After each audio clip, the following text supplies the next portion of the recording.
Hi, I'm Sarah Luttrell, and this is It's a Scope Artist Talk. Hey, I'm Aida Nicole. I'm an artist sculptor here in Pomona. Hi, my name is Gina Harney. I'm a mixed, mixed media artist from Brooklyn. I'm Marvin James, archive caretaker at It's a Scope from Pomona.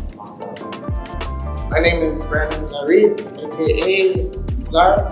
I am a mixed media artist from Montclair.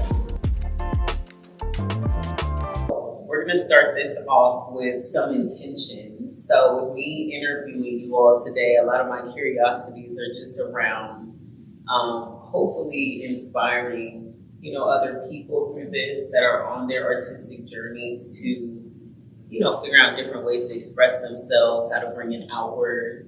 And so to start this off, I would like to know how long you all have been an artist or how long you guys have considered yourself to be an artist. I consider myself to be an artist for 3 years now, 3-4 years. Okay. Are you asking this for full-time artists or just consider ourselves to be artists? By what your definition is. I think it's important because with artistry, it could be very, you are the artist, so you define it. Okay, so I think I've been doing art my whole life. I've been trained in art since college. That started off with culinary arts. When you're making someone's plate, you gotta make it beautiful. And especially with me, I eat with my eyes. So sometimes I'll make a bomb plate, and I'll just leave it, and like, all right, I was satisfied. So college for me, I guess. So it's been probably like 10 years. Okay. The 3 years, 10 years. It's been a lifelong pursuit for me. I want to say maybe around like 9 years old, I was like, art is it. If I could spend all my time on art, then that would be great. My dad was a graphic designer, so I had a little bit of exposure to his portfolio. So I kind of pretty early on was like, I'm going to own my identity as an artist, as in making art. And it's not a skill I feel like everyone can do. And at that age, you always get the like, oh, they're good at it. Oh, how did you do that? Like, show me how to do that. So I feel like that happened like pretty early. I'm like, oh, cool. I got you. I'll show you how to do it. Yeah, I feel like sometime in college I was thinking about exploring it more so because I was like, I wanted to articulate or express certain things, but it was very much of the mind that I'm not an artist and was trying to have other people make the thing that I was trying to communicate through. And then just got into more like curating things, trying to support other artists, found that to be an art form in some way as well. And then, sometime, I don't know, 2016. I think just through that process was like just making more things, trying to socialize art activation and what have you. So that was a beginning step for sure. And like moving in art practice, I felt like I identified as an artist sort of maybe a little bit later, like fully accepting it. Yeah. And I think this is a good segue because what is your first memory connecting? I know you mentioned your dad being a graphic, designer and being young and people associating, but like what is your first memory really connecting deeply to art and knowing that it moved you? Oh, I'll go first on that. I guess I have an answer. So it's, I did my first event. Not catering, it was for like a fruit display. But the fruit display was way better than I intended. Than I knew going into it. So I showed up thinking I was going to make a fruit display for 50 people, but I really made a fruit display for 2,000 people. Wow. Right? Mind switch. And not even numbers. Yeah, not even to get the work ethic. Like you have to cut up all the fruit, you got to do it all precisely. It all has to look similar. But then realizing when you make mistakes, you can turn that and make it look different. So making my mistakes into art that people were walking in and they were just like, oh, that's super cool. And in my head, I was like, man, I hope you like it because there's a lot of mistakes in there. And they loved it. So I think right there, I was like, okay, I can make my mistakes look pretty. I think I'm an artist for sure. So that was my aha moment. I was preparing my portfolio for college, and I was just having some art time alone in the room, working on those sketches for submission, and I was working on a portrait of my mom, and it was my first oil painting, and it was that the act of like manifesting her face on a page that like I felt like a high from it, and I was like, oh my god, this is cool. This must be what it's like when you can like actually actualize your imagination and put it onto like scale on the page. And it just kind of like you said, moved me, and I use that story a lot. And my mom has that portrait that's her like Facebook picture, so I've always been very like, but like, yeah, I remember that moment and making that painting. I'm still thinking it through. I feel like I remember like my dad worked in a furniture store growing up, and they would always have like these like fake spills on like couches and lounges and things. It was like a melted ice cream thing, but it was like I don't know if it was like a what material it was, but I was always very curious about when I would be like at the store with them. So I remember I don't know that came to mind for whatever reason as like an impressionable art moment of like this is a interesting just like display of creativity in a really kind of random way where it's like it feels realistic but it's not has a utility on it in some way or another.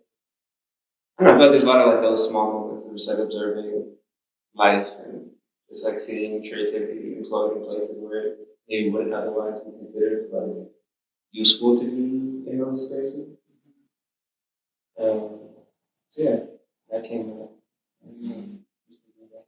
And at these times, when you're thinking about these memories, what did it really make you feel to make you continue to this point? I think for me, well, for the first question, I had like this awakening moment when I was doing this self-care moment where I was just full tenderness in my face. And after I was done putting it on, I looked in the mirror and I was like, well, like I see exactly where I am right now. And I just felt very compelled to like take pictures of that moment. And then I felt like deeply, for the first time ever, like I have to show this work, I have to share this. And I didn't know anything about art, like I don't have that kind of background. So I searched at a gallery and he let me showcase my work there because another artist dropped out, but not necessarily seeing that I was an artist until like my work was already hung on the wall and like coming in the gallery and be like, wait, that you did that. So that was the moment. But for the second part, I just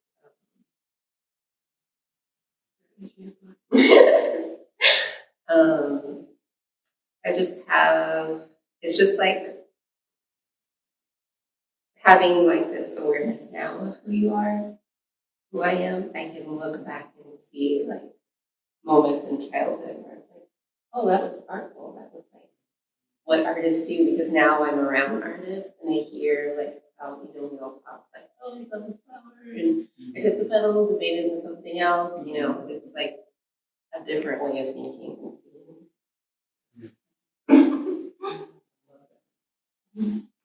Anyone else? What was your second question again? It was, how did it make you feel when you first think about when you were first expressing your art? Or connecting to it, I should say. Connecting to it as well. I was like, it made me feel like I can sell my mistakes. Like I can make money off of my mistakes. But then I don't think something is a profession unless you do make money off of it. So I wouldn't call myself an artist if I didn't. So if I was just doing it for the fun of it and it was just in my house, I wouldn't be an artist. I just like drawing or I like painting. But I call myself an artist because I make money off of it. And I make good money off of it enough to do it over and over and over and over. Interesting. We're gonna get to another question about it. That's interesting. Yes, because now I feel like I have to respond to that as a person who, I don't know, I guess wants to respond to our capitalist system and you know, in the words of Marx, right? You're not your product. So I could not make work for years, and I'm still gonna identify as an artist. I can never sell a painting in my lifetime like Van Gogh, and I'm still gonna consider myself an artist because it's what I poured myself into. It's my life's work, even if it's not making me a dime. Because what is that? What is money in this society, right? It's just another oppressor. I mean, in my opinion. Yeah. Realistically, it's a lot. But all right. I'd rather start. I hear you. I'd rather not. It's just me. I love this because I think I'm not that there's. certain. I think But you're that not. there's. All right. Okay. Oh, I love it. I love it. She said, I'm not. I think there's a unique kind of like perception around artistry. And I think this is cool to see the different sides because there is different sides in the belief system in your art, you know, and why you're deciding to express it and bring it out into the world. And I think it's just important to be educated in all, you know, aspects of it, to have different people saying their reasons as to why, because I'm sure you guys both have firm reasons in your art form as you guys have expressed in this world why, you know, that's close to you. So my next. Can I respond? Yes.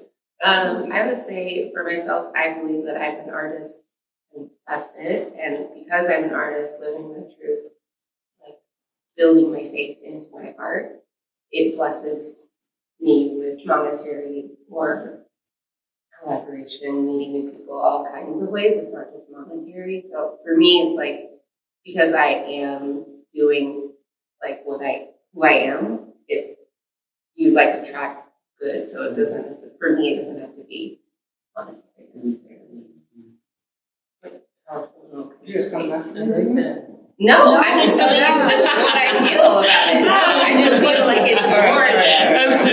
I can relate to you. I remember that first time making money off of my work was like so empowering. I was like, that was another piece where I'm like, I can do this forever. Yeah. Yes, buy my work. Yes, like support our art, but that's how it doesn't always happen. And you go to really dark places as an artist when that's not happening. So that's why it's like, you know, that's not the end if you're not making money. That's not reason for it. Also, to credit that, I did feel that way, but also I don't sell art unless I give people part of me. So if it's just art and it's just something visualized, and they like, oh, they love the way it looks, if I don't tell them part of my story or my background or how I got to this picture, I won't sell it at all. Like, it won't go. It's nothing. So people are buying my stories and people are buying into me. Right. And the fact that I have multiple ways to express my creativity for myself, for me to live in the artist realm and not feel like I'm a poser just coming into the group, I have to base it on my work and not base it on me. And that's because one week I can be at an art gallery, and the next week I can be in someone's kitchen cooking a meal. So it goes both ways for me, so I have to place it only on the product and not the person making the product. I love what you guys are saying though. Would you like to answer? I guess I'm thinking about like, I don't know, writing was like a expression practice for me, like from a really, really young age, and something that I don't think I really considered to be an art form for a time until I started to like share more of that. And so I think for me, part of the feeling is like, as well, I think it's like that's a medium that like monetizing words is a very, like that's just a different social context. So I think because of that, as maybe one of the foundations, as well as just like making space for other artists, it became more about like, it feels like it's an art when I'm like, there's a feedback, like when there's a conversation that's happening, when like someone's on the receiving end of it, and it's not like it's not just me expressing it into like a void, like it's very much an exchange. But that for me is when things like feel more like, oh, I'm living in this artistry in a way that is more of a communal context, more of a public context, as opposed to like doing so privately. I didn't feel like for me that was when things felt like, okay, there's a momentum happening, because sometimes it can be like, if I'm making something that is more purchasable, like, then that would be an aspect of it. But if it's someone just like sitting with the work that also feels, in some ways, like less transactional, like someone can spend more time with it than like, I don't know, I think like going to markets and stuff, like someone will come and say, how much is this, and buy it and then be out, and it's like, that's cool too. But I just like, I don't know if the conversation is really happening in that moment in time. Versus like thinking of like doing more installation type work where it's like making an art that is actually not purchasable at all. And folks are just sitting with it. Like that feels like, okay, they're giving their time to it. That's also really valuable for someone to give. In some ways more valuable than money. Sometimes I need more money than I need someone's time. So it's like it's an exchange, just both ends and a lot of things. But just exploring different mediums, finding different ways that the feedback is received. That's interesting. And I could see it's like it could be heavy because there's this also like survivability with it, with your art. And so I can see how it's this constant line of trying to, art help people understand the world, help bring things, out, but then also you are having to survive. You have this uniqueness of where other people may have this more regimented schedules or regimented things that help support their literal livelihood. Artistry is a bit different that I think, you're forced to actually have to look at a lot more of your consciousness, your convictions. I think sometimes in people that are working like just working, just making money, So I appreciated this. This surprised me. I wasn't expecting that, just the different views. So with that, what do you think it takes to surrender fully to your artistic and expressive parts of yourself in the midst of economic, familial, and social pressures? And I think this is a good question for what, we've been just talking about. Maybe I'll start, 'cause it like chimes on what I was talking about. And I feel like some of that surrender has to be letting go in a sense, not having these high expectations of like your art or what it should be, and letting sometimes factors of your life influence you, let that experience happen so that later on it can influence your work in the future. But at that moment, I feel like in the midst of it, like surrendering to your art is sometimes just surrendering to your life and realizing that it's one and the same. We can go to the next one. I totally agree with what I my art came on so hard, like a wave, that I haven't really been able to like choose something else to do because it is so loud in my head all the time. Because the door opened and like closed. So it's always coming to me all of the time. And the more I say yes to it, I just get opportunities.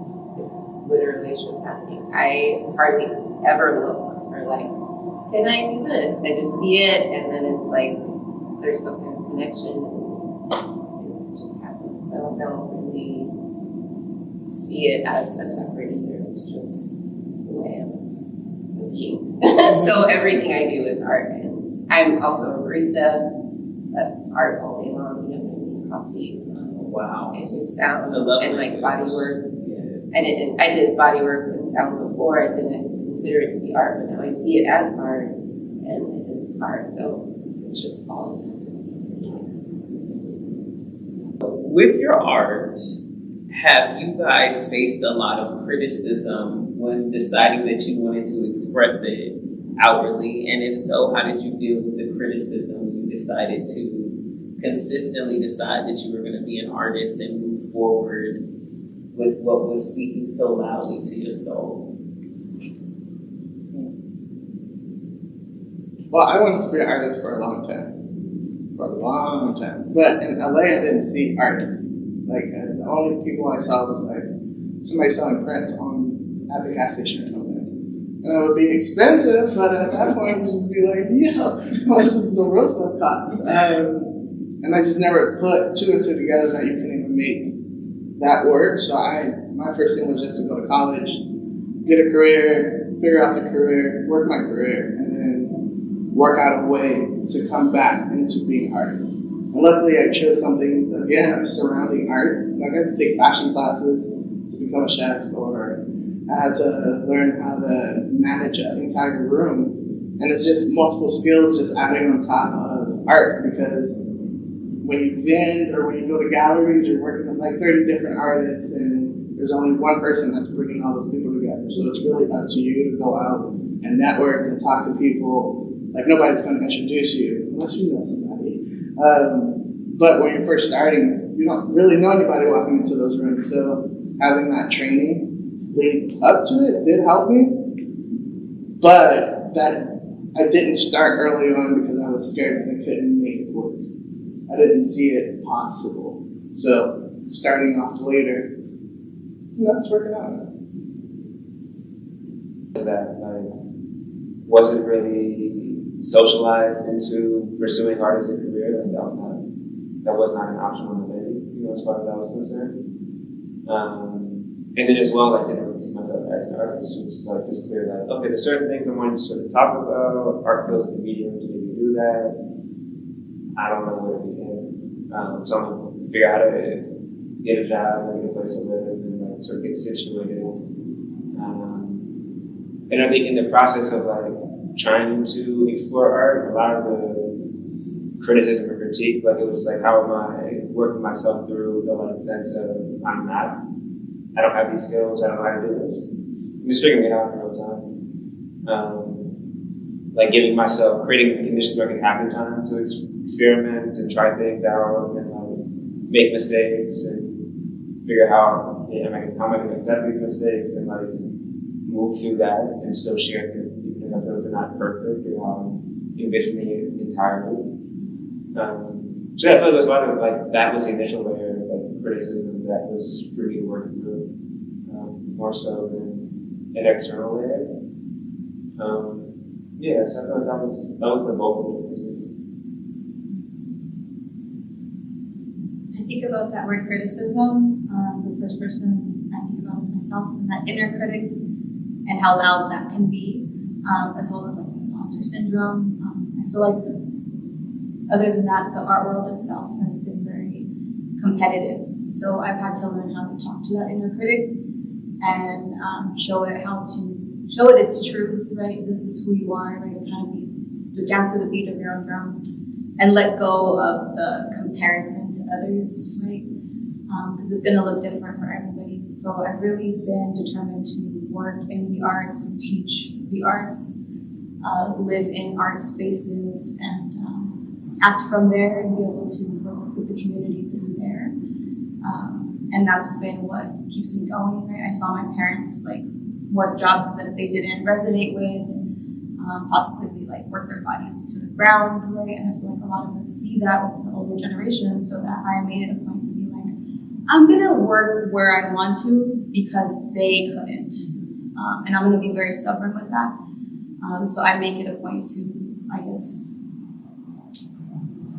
live with my heart on my sleeve, right? And just be straight up and be vulnerable. And constantly just show my work, I guess, the best I can. Try to get my work out there to people's homes. Teach my students, how to make work out of the world, not out of comparison, and working through those spaces of criticism, whether it be from yourself or from the outside art world, telling you that this is what an artist is and this isn't. So you act accordingly, because I feel like that's for us to write and create.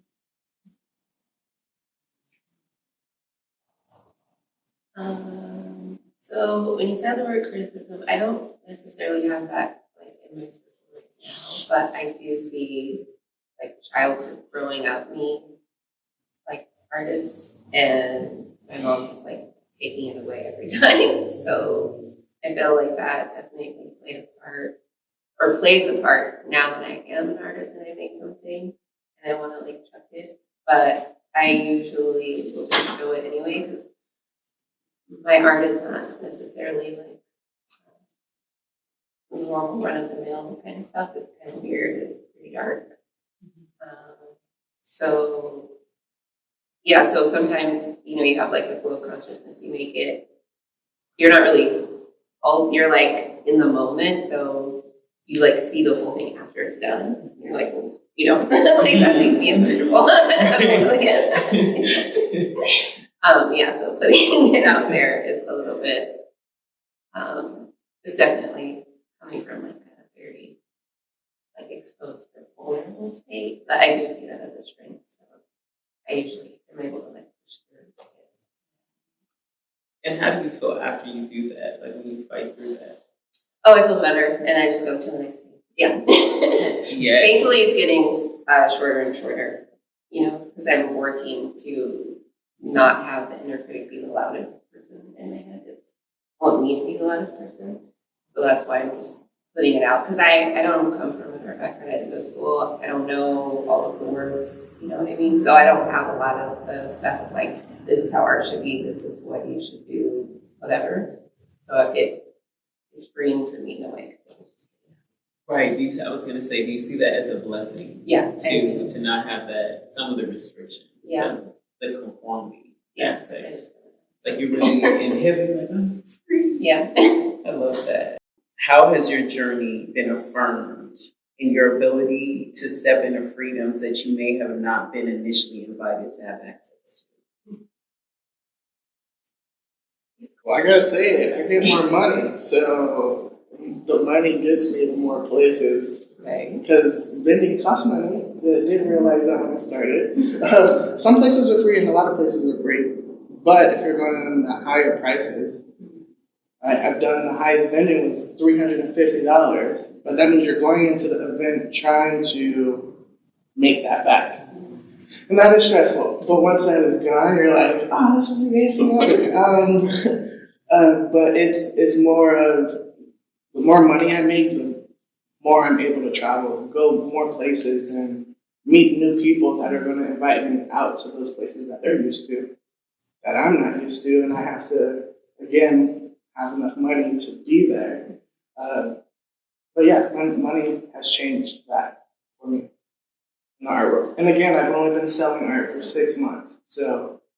But the first month, I sold my first collection altogether. So that's when I was like, okay, let me do it again. I can do it again. I think I can make this work. Did it again, and that's when I was like, okay.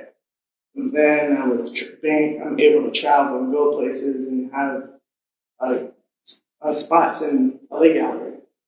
Then noticing I probably don't like these type of galleries, and I need to go somewhere else different and see what that life is like.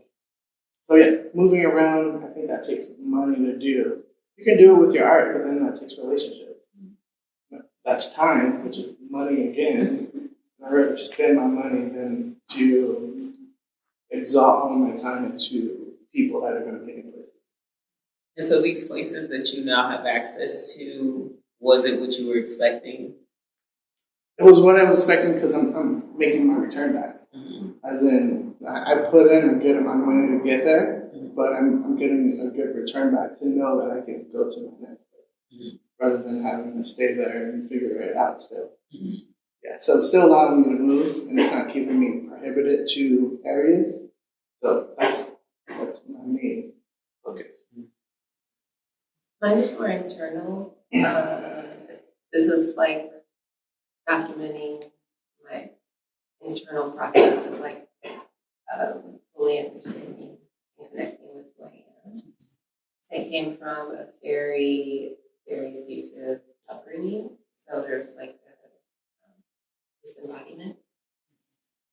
So my art like opens up my inner self, which I did not even know existed before. So yeah, because I was just in like survival mode, you know. And so the art helped to like bring some of that.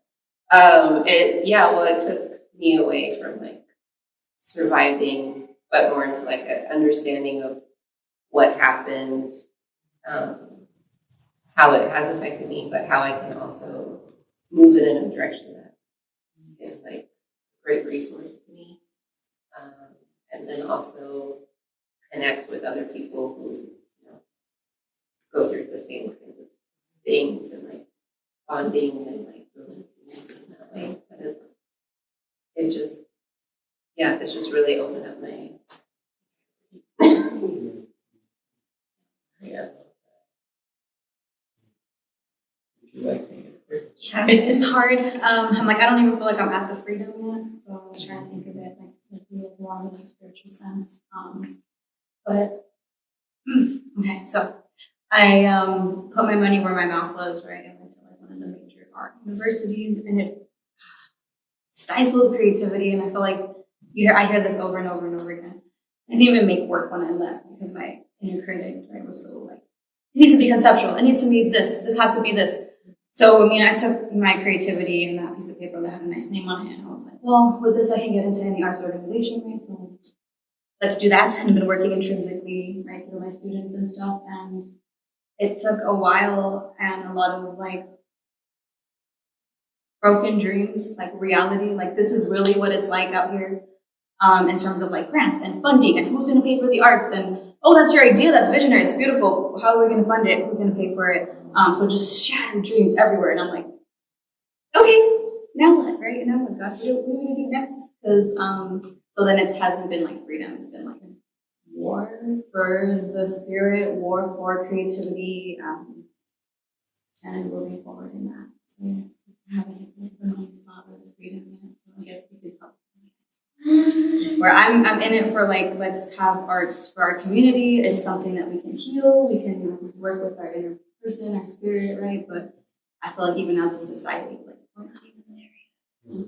With freedom, I'm still fighting for basic funding for programming so that I can like get students in the door who like need it for that like inner spiritual reason, not just because they can throw money at an art form and see what sticks. Right? Ooh.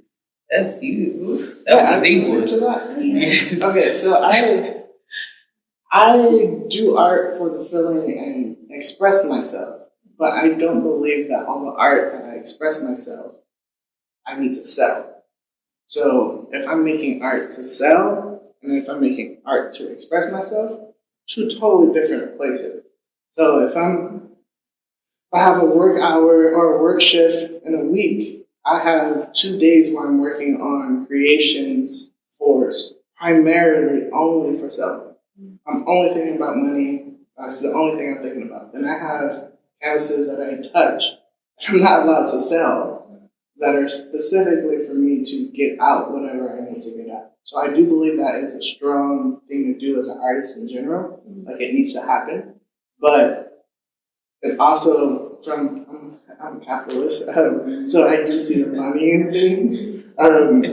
And painting supplies are expensive. I don't know if you guys are paying yours or getting donated or whatnot. But if you like a specific thing, you know how much money is going out. So for me to flip that and know how to multiply that or bring it back in at least, that's my main goal when it comes to art. Like, I'm always going to express. But if I can make money out of it, I have to set the time apart to make things and make products that are based for it. Mm-hmm. Do you ever want to get to a point that was like you would not have any, like you could just express? Yeah, but I feel like you have to work up to that. I mean, you can't just like get out of school and become chef. Like I had to get out of school and I was a dishwasher, I was a busser, I was a server, and then I was in the kitchen. And then I was like, oh, okay, this is what it's like. But then I was prepping, I wasn't even cooking yet.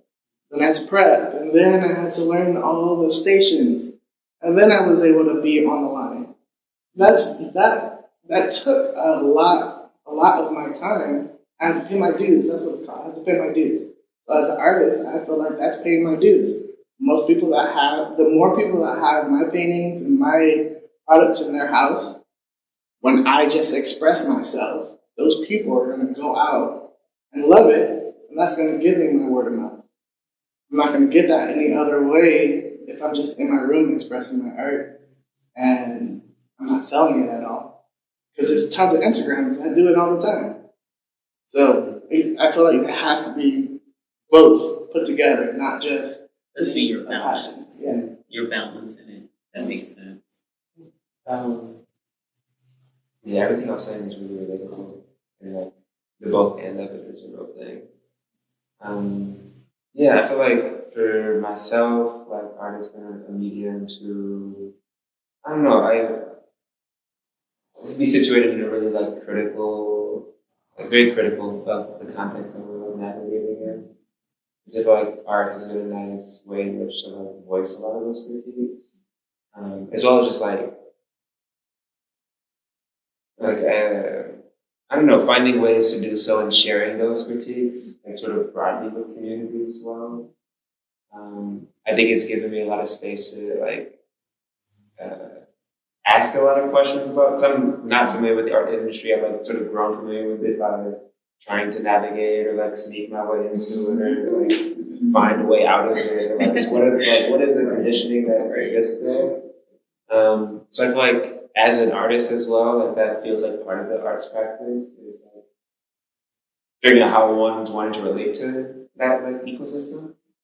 And so I feel like, yeah, part of the art experience for me has been learning that, asking a lot of questions, just like talking to a lot of artists as well. And in doing so, it's been nice to just have a sense of like, what are the other things that can be considered? You know, what are the other approaches that folks can go about finding a way to be free in their voice and expression, be free in their time? So I think that's been really like grounding, very freeing for me, just seeing all the things that aren't on the like designated path, and how the things can be viable to like both from a time standpoint and from an economic standpoint. I'm just learning about arts organizations in like history and how they organize themselves to create conditions where a multitude of artists can like have the resources, have the space, the infrastructure to make work, to show work. So I've just been in a lot of that like study and reflection as I've been trying to navigate. Because there's a lot of interesting examples of like folks like organizing within small groups to create those like resources for one another and share those resources. So I think that's been really just illuminating both in like an arts context as well as just like in an economic or social context as we are all navigating capitalism. Yeah, it's just been a good, I feel like artists are really, they tend to be quite creative. And so as they are interfacing with these systems, like finding different ways of approaching them is really So when is everyone here from the IE or Inland Empire natively? Okay, so when did your family first move to the IE? Yeah, native. I was like, are you natively from here? Right. Is your family from here? When did you come to the IE? I was middle school. Was it? Yeah. Oh, okay. Just your time. We'll start with there. What time? What age? I was 5. 1980. Okay. I was born in Pomona. My parents moved here from LA in the late 80s, I think like 88 or something. Okay. So wait, born. So day one. Yeah, I grew up on Day one. That's not day one. Day one, I was Day one. like my family from Mexico came and bought a house in Pomona. My mom, dropped out of college or dropped out of high school and decided to work at McDonald's to help her family get a house over in Harrington, Pomona. So we know it by neighborhoods, gangs, all that jazz. And then my father and her met in like the hills of SGV. He was in La Puente. He was born in Chicago, but his family came out here. And he was just a little kid. Yeah, so he always grew up really fond of Chicago. Moved my mom back and tried, and she was like, "Nope, no, I could have been in Chicago, baby, but I'm day one." No. She said it's way too. Yeah, so it's like the weather for sure. my mom as well from Mississippi to Chicago to LA. And then my parents met in LA and then Chicago. All right. So have you guys seen a lot change from when you first initially came to the island? And in what ways have you seen it change? I've seen more art just around, like publicly. And that's just like on the utility boxes. Like they do those in certain blocks. But there's a lot of parts of like different parts of the city that actually do it, not just in the downtown area. So that was always really cool. So you'd be driving around and you're just like, I can do that, or I can sign up for that kind of stuff. But that was always nice to not have to go somewhere to see art. It's just like a lot of events always happens at that. So, or surrounding art. That's what I like. Like if there was an event for, I'm blinking, but if it was like a kids event, there would be like a crafts and art. Like there's always a section for like crafts and art vendors, which I didn't realize until I moved to Ivy. I've seen a lot of change. I'm like, don't even ask me where to start. Yeah. This was good, old okay. pool hall. I love that. I should say both good changes. What's some good changes that you've seen happen in some ones that you would pass? I just mentioned the gangs. I do feel like the gang violence has like ended up quite a bit. I think there was a lot more like I feel like racial hostility between like people of color in Pomona that I grew up with a lot of like in the local high schools and stuff. Where I feel like us minorities were pitted against each other for resources. It really felt like things. Looking at it from an outsider point of view, because I luckily had the School of Arts and Enterprise to go to, but I had several siblings that went to Denisha where that was a real thing. And looking at that from the outside was crazy. My sister is half black, and I couldn't ever understand how or why. But now looking at it as an adult, it's really that cool. You have nothing, you come from nothing, you're gonna fight over like any little thing you have, right? Even if that's schools, whatever. I've seen things lighten up, get a lot better. People work together. I've seen the art walks like go up and down, but I feel like lately they've been on the up and up, and like since COVID, it's been on the up and up and up and up. So I think things are getting better. Hoping that there are more like programs put in place so that the gentrification isn't such a huge factor, because I feel like that's something that's. Hey, Pomona's looking really good right now. It's a little cheaper than living in LA. So that's next, and I'm just kind of like, as long as we all get back together, and like stand up for each other and try to make these. I see a lot of affordable housing pop up and like nice art on the buildings and stuff. So I'm really hoping that it stays in a positive direction and doesn't like price anybody out.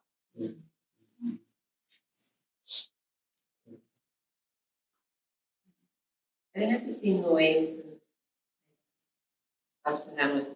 Like, I grew up in Pomona, I went to Pomona High, so I totally saw them pitted against each otherness, but also there's like a different kind of like neighbor relationship, like watchdog group, which I live in Redlands now, so that's like very separated.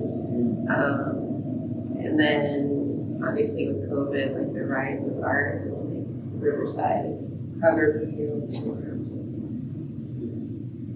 and more like art programs pop up like this connection. But yeah.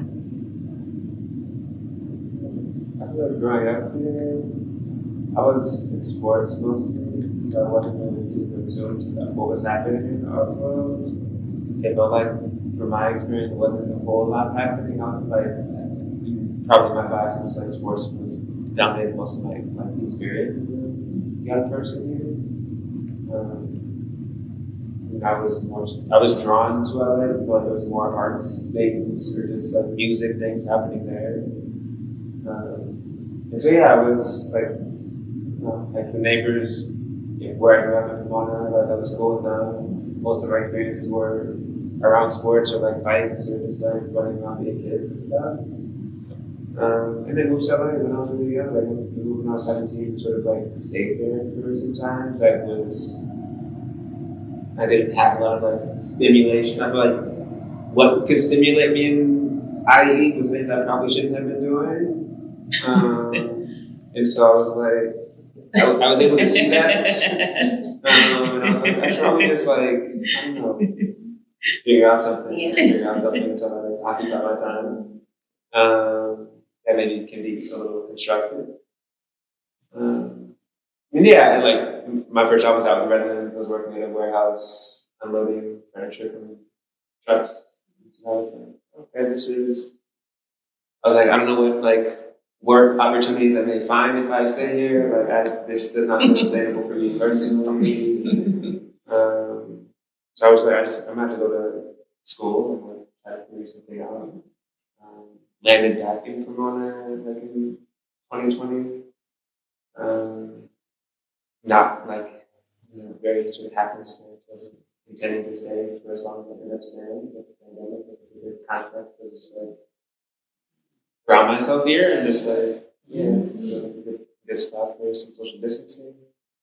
And it was very like I don't know, surprised in some ways of like how much art infrastructure I started to like see. Just given that like 9-8 year like kind of gap between my like, lived experience here. And it was really encouraging to see that. Like I think things that I felt like I would benefited from when I was in high school, like seeing that existing, was really just really encouraging and seeing as well like just like folks seeming like they were coming together. I feel like 2020 at large was an impetus to do so. But seeing just like the communities of color out here just like coming together a little bit more was really nice to see. Growing up, that was like I had that experience with like the neighbors immediately, but like beyond that, that was not the case. And so it was just like things felt like slightly different. I wasn't really sure how they would be trending. I was like still back and forth between Pomona and LA and meeting folks and everybody talking about moving to Pomona. It was like, oh, that's I knew I hadn't heard that, like outside of a displacement. Right. Like folks just being interested for like just being interested was like, oh, that's new. And to your point, like maybe a little concerning. But things I feel like they changed in some ways for the better, and I think I'm just really curious like how like what's to come, what the next this change is kind of inevitable and it continues to happen. So what the next sort of changes will be and how what artists are doing in response to that or like in a proactive way or shaping some of that too. Yeah, it was just In Hartman's words, waywardness articulates the paradox of cramped creation, the entanglement of escape, and confinement, fight, and captivity. I want to give you another one. Hartman's definition of wayward and waywardness centers on the objective of perseverance. To be wayward and to practice waywardness is to exist against all odds. It is untiring practice of trying to live when we were never meant to survive. So back to the question, Brandon, you can start it off. How can we move wayward from the IE to the world? You really don't have to. There is no way. Brent's still breaking everything down. And this was something I was talking with Marvin. Marvin gave this definition. I don't want to be the book that you got it from. Oh yeah, I want to make sure to mention that. Cynthia Hartman's Wayward Lives, Beautiful Experiments. And as context of like that book, what Cynthia is talking about, like feels like influenced some of the thematics of the curatorial basis for the exhibition as well. So I think just wanted to expand, invite thoughts, invite considerations along. I'll go first. Yeah. So I think How funny, Brandon. right, alright. Right, he is. I think I think just the evolution of evolving, like as an artist and as a product, you're putting out, I mean, I put out canvas. I love it. They all do a little bit of everything, which focuses on them to become better at something. So once they become better at something, they're going to move on to the next thing. They're not going to become better and just do that one thing. They're going to get bored of it because they're artists at a point, or creatives at a point. And most of us have ADHD, so we like working on multiple different things at one time, and something's going to click. So I think that's the same thing in evolution and waywardness, and that's a word, by the way. I'm going to use that from now on. Waywardness. Moving forward is to always be creating yourself into something different or something better, like a Pokemon. You gotta. What's the next step? Does anybody know? We got one in the crowd. Evolution. There we go. So like when you go from one species to the next, and you're just like you're modding out. You're becoming something bigger and better. And you can create more things. You can collaborate with more people because you know a wide variety of things. When you know one thing and you're good at one thing, you only get to stay in that one realm. But if you like everything and you become good at one thing, and then you can keep that progressing, you're only going to become good at everything. And then you're going to meet more people and get to go to different places and have different conversations. Different conversations and opportunities to either make money or make relationships or just make your art so people can see it. So yeah, the evolution of everything. And I like to add to that, piggyback on that, and to the evolution of the world and the evolution of society. And if we can learn anything of the word waywardness, right? It's about that perseverance, the resilience of people, right? We may not come from the most beautiful neck of the woods, right? People a little concerned about you moving here, right? We have like the reputation out here for, the middle of nowhere, the crime, the drugs, all that jazz. But I hope that one day people can look at all the art projects and all the community leadership and all of the positive impact we're doing for the community, and see that and want to collaborate with us and work a little bit more towards social change and supporting the arts everywhere. I see it from a stance of like personal first. That's where my art comes from.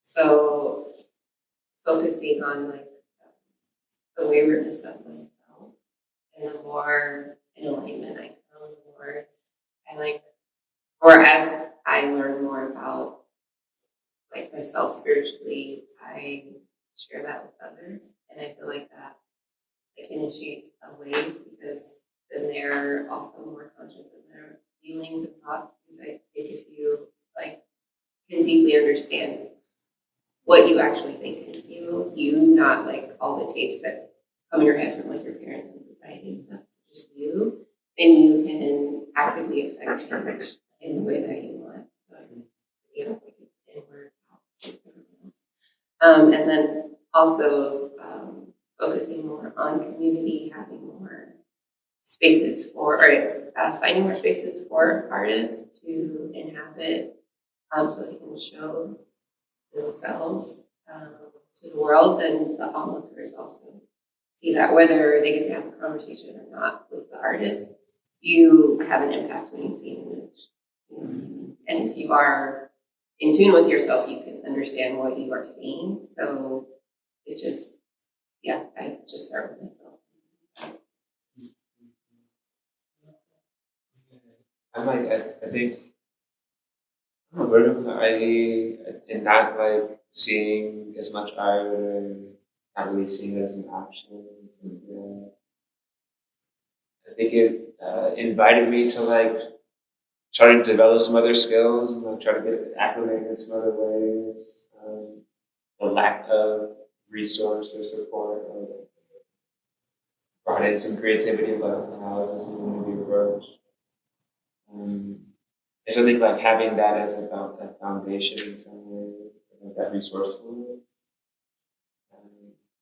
the need for like community to figure something out, because there's not like, I don't know, investment coming in from somewhere else.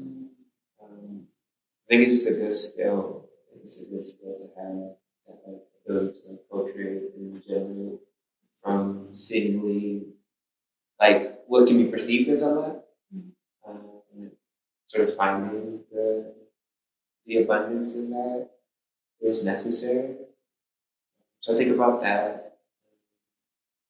I think about what you're saying with the evolution, that was important. Just like folks being able to move out, like in and out of identities, like identities that are maybe put on them, and then being able to sort of like shed those, step into other identities, like continue just to grow into oneself or like return to oneself.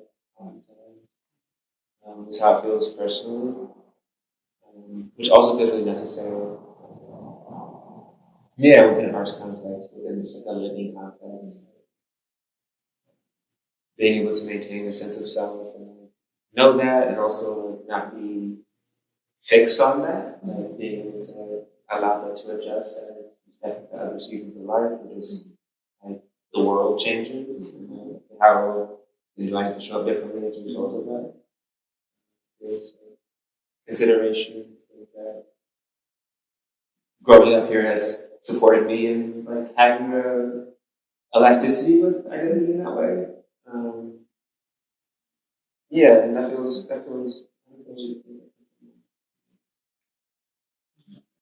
Okay, so how may we move from the baggage of colonial indoctrination to live in remembrance of our intuitive rhythms and indigenous wisdoms? So, Slow down, listen, pay attention, work from a place of love, right? I feel like no matter what we do here on earth, like we're enough. And our ancestors are super proud for us to be here because they pushed us forward to be in this very moment. Even though everything's like, I guess, I keep saying, like, it's difficult. At the same time, I feel like as long as we keep listening and pushing on, then there's that everyday joy and abundance that we can find.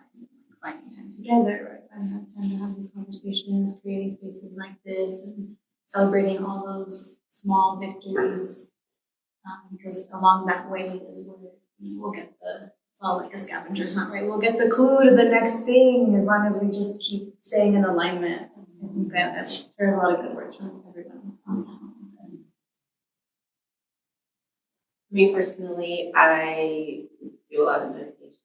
I do a lot of time in nature. I do a lot of time like with myself. I work to be conscious of like where my brain is going, how I'm feeling, because I feel like that it puts an overlay of how you see things.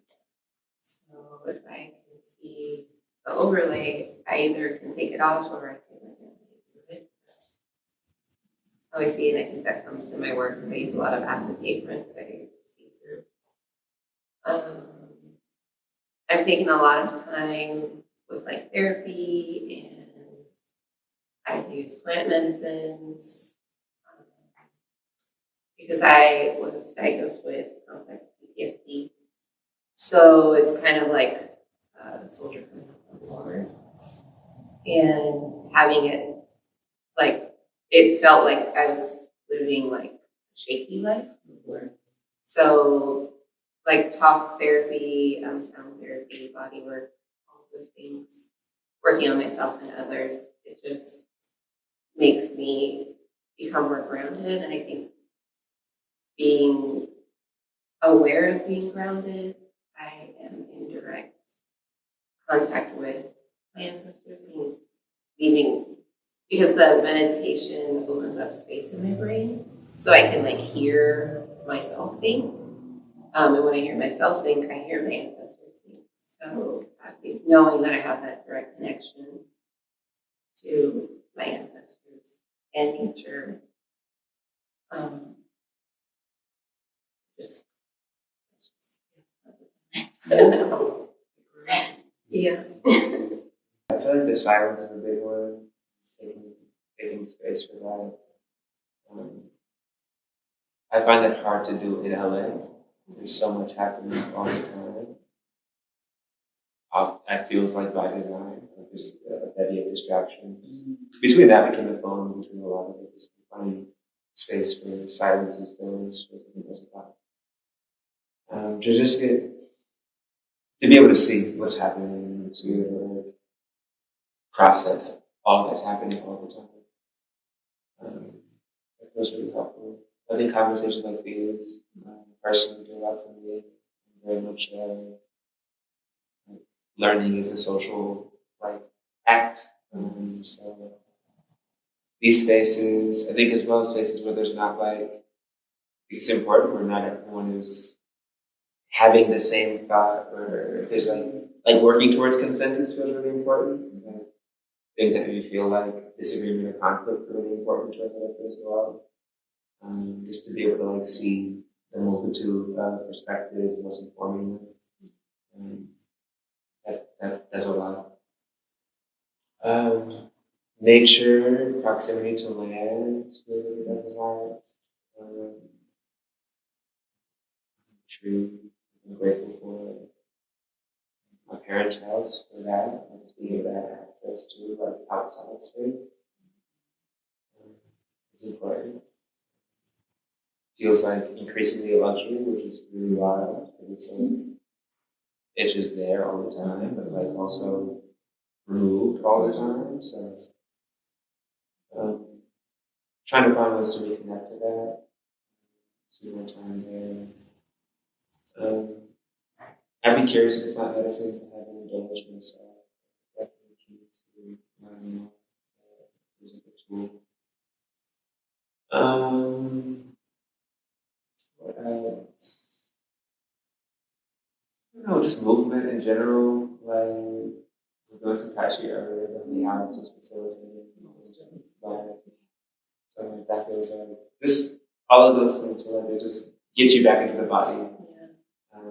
Because it goes a long way. Try to stay out of sometimes. Talk to people more. Asking more questions, staying curious. That's my approach. It feels like it's working for me. That's great. I was listening to every word you said there. I think experiences is my biggest one, but I have to I have to meet like an old guy. Sorry, people out there that are older than 50. I have to meet an older guy, and he has to kind of like school me, I guess, and I have to feel like I'm learning something from him. And then we can just hang out or do that thing. But then I think that's a hard question. All right, so because it has to do with ancestors, right? Yeah, that's the part. I think because it's hard to learn about your ancestors and digest it, and then live your life and digest it, and make those two coincide with each other. Especially with art, because I don't want my art to be confusing. So I have to really digest it and understand it to even put it to anything that I'm trying to express. I feel like the things that I express are things that I have overthought in my head, and I just want them out, not things that I'm just thinking about or just learning. I feel like my learning process has to be broken down. Like I have to get the whole thing, and then I have to break it down into small chunks, and then build it back up and be like, okay, I got it now. Kind of like if you're building a computer, you take all the parts out, see all the parts you have, realize you don't need all of those screws, then put it all together. You are missing parts, but it's all the parts you need to still maneuver and do the things you need to do. So that's how I feel with ancestors, because I'm learning a ton of information around it. I'm learning a ton I love the way you said it, ancestor. I wanted to say another word, but I forgot it. I'm learning a ton of information and how they build or how they created or the little hints that they left to give us a more vivid read of what actually happened back then. I understand that, but I am still learning why it was placed or who did it or what was the intent behind it. So I like all of it. I need all of it to express it. I can't just express anything. So yeah, that's. What is the best advice you give to new and up and coming artists that are having a hard time letting go of fear and want to move towards creating? How do you tell an artist to create and let go of fear? Is that what your question? Essentially. Okay. Yes. Go with that. I feel like every artist has to do that because we're all perfectionists at some point. So we have to like stop ourselves. Be like, all right, that's good. I'm gonna look at it for 3 more days, but that's good. I might come back and change it, and I think that's all in everybody's process. Because at some point we want to still touch it and make it better, but at some point we do stop and go to the next thing. So what advice would you give them? You can continue making it. It doesn't matter how perfect this is right now. Make your next piece. You can come back to your first piece. Make your next piece. You can come back to that piece. It doesn't have to be finished and perfect right now. So you can continue to work and you can continue to make your pieces. And then you can come back and critique it, or maybe you actually have a full collection by the time you're done. But at least you're working and progressing while you're still thinking and think it's not going to work or it's not going to be pretty. I'd rather have a collection of ugly art than no collection at all. No art at all. Nothing at all. Because if I don't like it, there's most likely somebody else is going to like it. Because luckily, art is not like food. You can take a bite of food and you're like, that's nasty. Everybody's going to think that's nasty. And then art is, I don't think this is perfect, but I can still put it out there and see if it grabs or expresses somebody else's attention. But yeah. Just continue, keep going. I think that's the same thing for writing too. Like if you have a writer's block, you just gotta keep writing. It doesn't matter what you're writing, just keep writing until your expression or your emotion comes back. It's probably similar. Well, 2 things. Very much on that. It's like, I think even before they continue, like I would just say like start, like start doing things. And then start sharing the things you're doing. Like hear the drafts. I guess my practice very much feels like I'm learning like in a very public way. I'm just sharing the things I'm learning. And so getting comfortable like not having all the answers, not having it perfect. Like I very much like tried to, I don't know, just like things that weren't done, I was trying to get rid of some of them. And it just like wasn't possible. And okay, this is an option to just like accept. Like, this is what it is. And I'm going to share this as it is and see what the conversation is from there. So yeah, I would say that start better to start today than to like start in 4 years. You'll have 4 years of progress and growth to show, nothing else. And also, I just like would invite, the research. That could be like researching other. I don't know. I'm gonna take that back. Not researching art style. That doesn't feel like it's helpful. It is, but it's more so like researching yourself. You're like explore your curiosities. Like figure out what is moving you, what is frustrating you, what is like exciting you. Learn more about those things and like share that.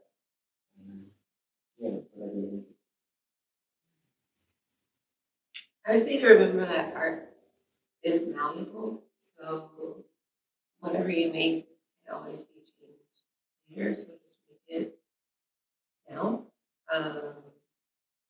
And know that your vision for what it is exactly the right vision because it's coming through you. But I come from a perspective of like, my first goal isn't to make money with my art. My first goal is to share my self-expression. I know that money will come because I'm in alignment with, so I don't really put a lot on like making syllable art. But for me, just more exploring your creative side in all of the ways that it's coming to you. So if you are just drawing, but one day you're like, oh, let me add some words, and just add words. Whatever it is, just like let it actually flow without blocking it. So if you have like really loud voices in your head telling you like this is trash or you can't do this or who do you think you are, like question where that voice comes from. Did you hear someone say this to you? Is this from society? Is this from your family? And know that it's not you. You are the one who has a creative idea that you want to like bring forth. So try to practice focusing on your creative voice and how you can get it out, and know that however it comes out is the way that it's supposed to be.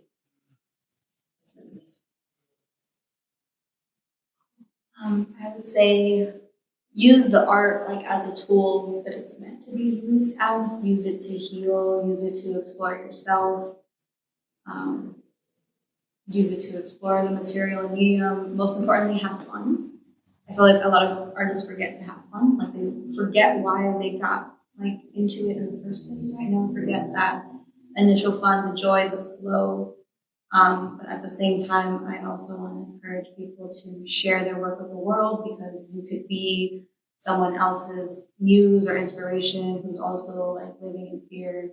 So I say address that fear, spend some time in the medium and material, and use the artist for it to heal. And then at the end of it, make sure you share that back with the world. It's just like the art did you good, it will do others good. And if you share that, you'll receive your reciprocity in that. But have fun. Ooh, I feel like things get so laborious and intensive and laborious, and like eventually I'm like, oh, okay, yeah, I actually have to have fun in my studio. And then when I do that, I'm reminded like, oh yeah, this is why I did this in the first place.